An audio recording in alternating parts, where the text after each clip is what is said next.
Well, welcome back. Joining us this morning for Books Over Breakfast is Linda Engler. She's the author of The Forgotten Isle. Welcome. Good morning. Thank you for having me. So this book is about the legendary ruler of Britain, Arthur, before he was king. Why did you choose King Arthur?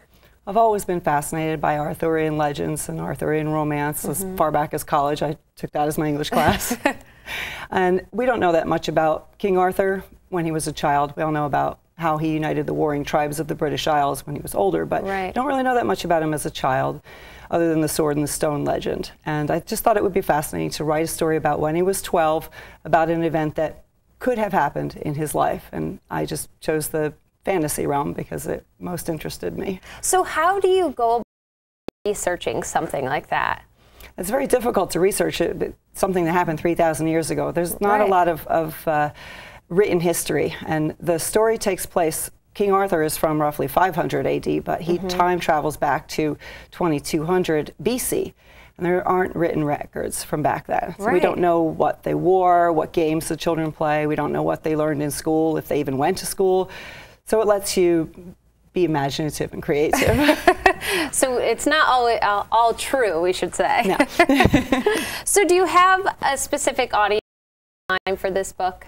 I do. It's written for 4th grade through middle school, maybe even a little bit higher depending on the reading level.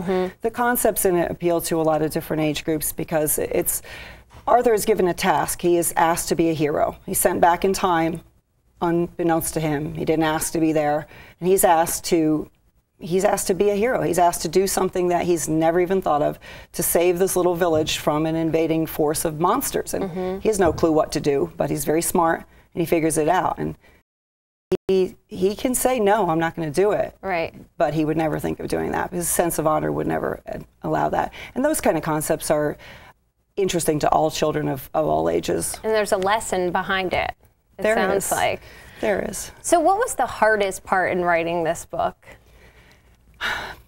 I guess researching it would have been the hardest part. And putting it together, once the ideas came together, it was pretty easy. My son was 12 at the time, and Colin helped me a lot with the ideas. And one of the story plot lines is the demon of the underworld, and Colin came up with that, so credit where credit is due. What did he think of the book? He loved it. He was one of my earliest editors at the age of 12, not for grammar. And where can people find this book? The book is available on Amazon, of course, in both paperback and Kindle edition. It's also available locally at Bear Pond Books in both Stowe and Montpelier, Ebenezer Books in Johnson, and Phoenix Books in Essex. Well, Linda Engler, the author of The Forgotten